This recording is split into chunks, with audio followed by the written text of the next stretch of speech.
Il faut qu'on se dise la vérité. Cette vidéo n'est pas une vidéo religieuse, mais elle va toucher quelques points religieux. Il faut qu'on se dise ces vérités que les chrétiens ne sont pas prêts à entendre. Parce que dans les églises, on enseigne plus la foi que l'histoire. Et ce n'est pas du tout un hasard parce que l'histoire vient démanteler beaucoup d'enseignements dans le christianisme. Disclaimer, je fais cette vidéo en tant qu'un étudiant des faits historiques. Donc ne soyez pas, par exemple, choqués si je vous dis que la Bible n'est pas un livre chrétien, mais c'est plutôt le christianisme qui a pris pour fondement la Bible et certains de ses enseignements pour en faire une religion. Parce que la Bible en elle-même, elle est l'histoire du peuple hébreu israélite. Ce ne sont que des coutumes, des préceptes, des commandements à respecter, ce qui est loin d'être une religion. Donc, en tant que tel, la Bible, ce n'est pas une religion, mais la culture ou la façon de vivre d'un peuple qui est totalement différent d'une religion. Et pour ceux qui croient que la Bible, c'est le livre des Blancs, vous n'avez encore rien compris. Faites encore plus de recherches. C'était un échauffement. Maintenant, on va rentrer dans le vif du sujet. Le projet ougandais. Le projet ougandais est le projet de l'implantation de l'actuel Israël au Kenya. Plus précisément à la frontière entre le Kenya et l'Ouganda, à cause d'un antisémitisme qui montait en puissance en Europe, plus précisément en Russie. Les premiers leaders sionistes cherchaient donc un asile pour leur peuple. Là, on est dans les années 1880, donc à la fin du 19e siècle. C'est alors là que l'Empire britannique va proposer le Kenya comme solution. Un asile pour ce peuple tant opprimé. Le Kenya était à cette époque sous le contrôle de l'Empire britannique. Ah, la colonisation. Les gens qui viennent d'ailleurs, ils viennent sur vos terres. Ils viennent sur vos terres pour s'approprier vos terres qui ne leur appartiennent pas. Bon. Bref, lors du 6e congrès sioniste à Bâle en Suisse en 1903, le leader sioniste Theodor Herzl, président de l'Organisation sioniste mondiale, accepte la proposition britannique. Il soumet alors aux responsables de l'Organisation sioniste mondiale la proposition de créer en Afrique, au Kenya, dans les zones du Kenya et de l'Ouganda, la première colonie d'Israël. Herzl va préciser que cela ne sera que la première partie du processus, sans vraiment s'éloigner de l'objectif phare du sionisme qui est la création d'un État juif en Palestine ou dans le pays de l'actuel Israël. Mais la proposition va créer des divisions chez les sionistes originaires de la Russie. Pour eux, il est hors de question de la création d'un État d'Israël en Afrique, que ce soit la Palestine ou rien. Dans ce tohu-bohu, dans ce mélo-mélo au Congrès, Herzl va quand même inviter ses confrères au Congrès à réfléchir sur cette question de l'Afrique pour l'implantation d'une colonie d'Israël. C'est comme ça qu'ils vont décider d'envoyer sur le terrain des explorateurs pour étudier la faisabilité du projet Israël en Afrique. Avant de continuer avec notre belle histoire, on doit éclaircir certaines zones d'ombre. Parce qu'il y a beaucoup de confusion sur les termes. Juif, israélien, Israël, c'est quoi le sionisme, toutes ces choses-là. Donc, on va éclaircir ces zones d'ombre. Le sionisme est un mouvement politique et religieux né en Europe de l'Est dans les années 1880, dont l'objectif phare, l'objectif mère est la création d'un État juif en Palestine, région dans laquelle, selon les texte sacré du judaïsme est localisé la terre promise. Ce qui signifie que les juifs actuels ne sont que des Européens. La bonne question qu'il faut se poser, depuis quand les Européens ont quelque chose à voir avec la Torah? Bon, de toute façon, on va y revenir. L'autre mot qui porte confusion, c'est le mot juif. Beaucoup de personnes, beaucoup de gens se posent la question, mais c'est quoi être juif? Mais c'est quoi? C'est qui les juifs? C'est quoi? Ça veut dire quoi?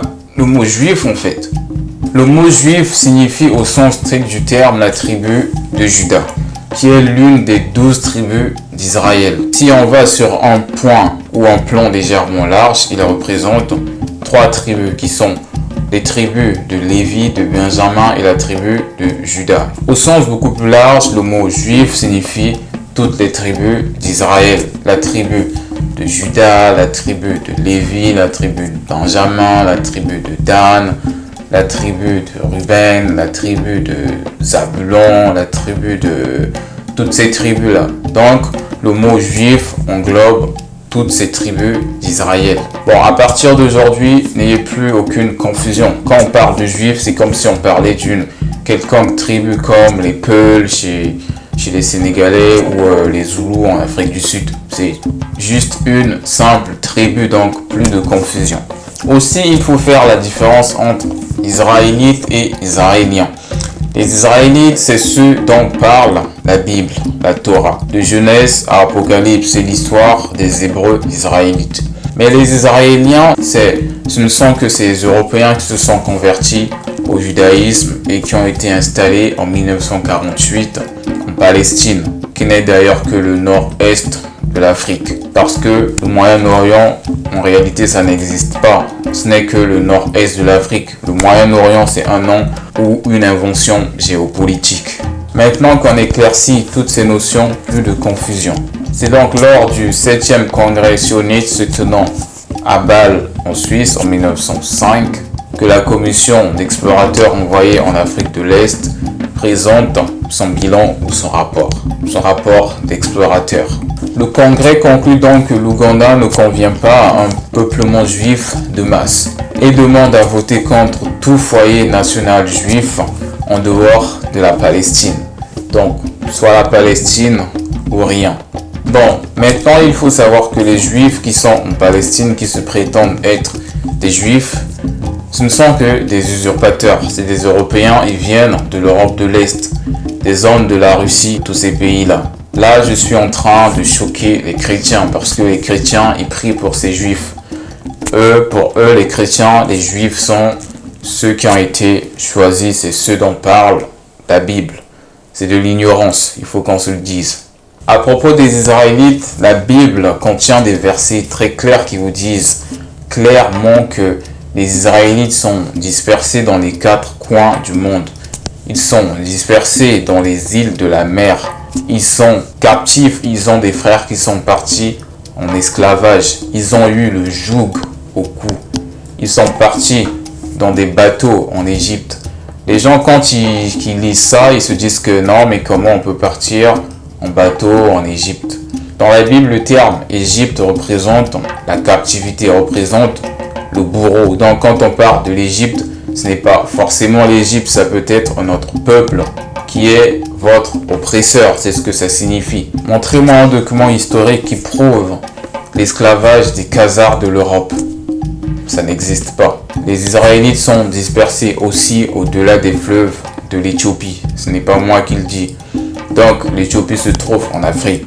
C'est peut-être pour cette raison que, premièrement, ils avaient cette idée de construire Israël en Afrique. C'était pour essayer de faire correspondre toutes ces choses avec les prophéties de la Torah. Et puis si on part dans les langues, la langue parlée en Israël n'est pas du tout de l'hébreu. C'est du yiddish qui est une langue germanique slave. C'est-à-dire c'est un mélange de l'allemand et des langues slaves. Pour votre information, l'ancien hébreu, encore appelé le paléo-hébreu, n'est que du Kikongo, qui est la mère de la plupart des langues bantoues. La plupart des langues bantoues ont pour racine le Kikongo. Et le Kikongo a aussi des mots araméens. Là, on parle des langues très très anciennes. Si vous êtes intéressé, je reviendrai pour une deuxième partie de cette vidéo dans laquelle je parlerai plus du Kikongo qui est en réalité de l'hébreu ancien.